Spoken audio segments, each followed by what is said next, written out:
Hello, this is Tanya with TK Sewing Machine and Repair, and today I have a Singer 66 Redeye, a pretty machine. The decals on the base have silvered a little bit, but on the body of the machine, the decals are still pretty good, and you still, know that the machine is a Redeye for sure. So the first thing we're going to do is wind a bobbin, and I should have set this up beforehand.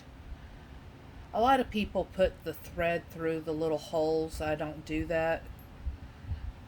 It's just, I know the book says to do it before I get scolded, but I just don't. I prefer not to.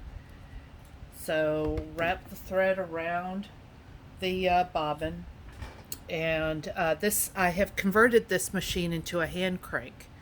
And so going to loosen the clutch and going to lower the bobbin assembly.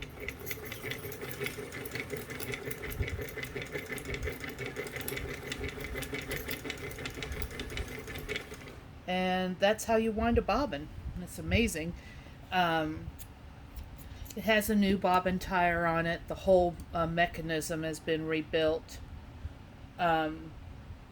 This machine takes a class 66 bobbin. I recommend that you get your bobbins from either Link.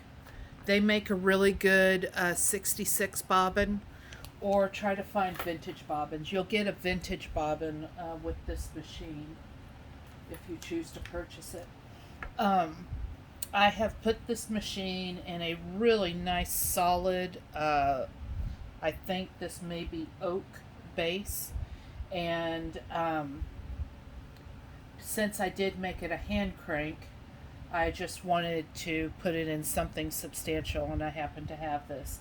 So to thread the machine from the spool pin to the guide, through the tension disc, over the spring, and then under this bar. There's a hole in this bar, but you don't use that hole unless you're going to be doing embroidery.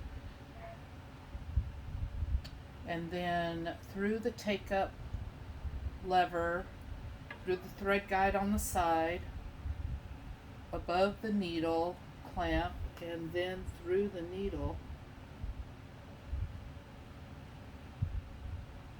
There we go.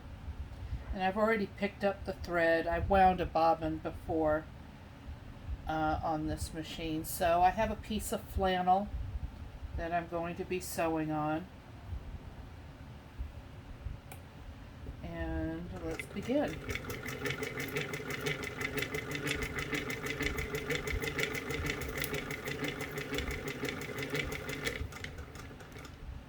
Now just make sure you realize that you'll have a more stable surface if you're not on a turntable. The stitches on top and bottom are just beautiful.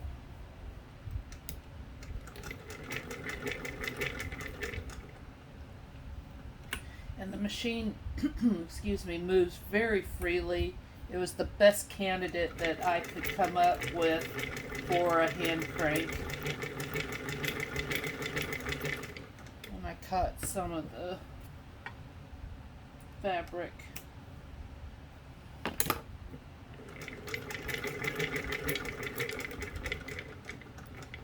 So to change the stitch length on this machine, this is your stitch length knob right here, and this changes your stitch length. All the way out is your finest stitch, and then all the way in is your longest stitch. With this machine being a hand crank, you have a lot of control of what you can do with it. You can still do curved stitches.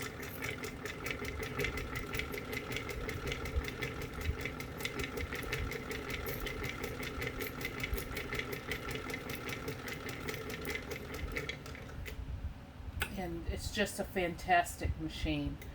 So if this machine ends up in your home, I hope you enjoy it. Thank you.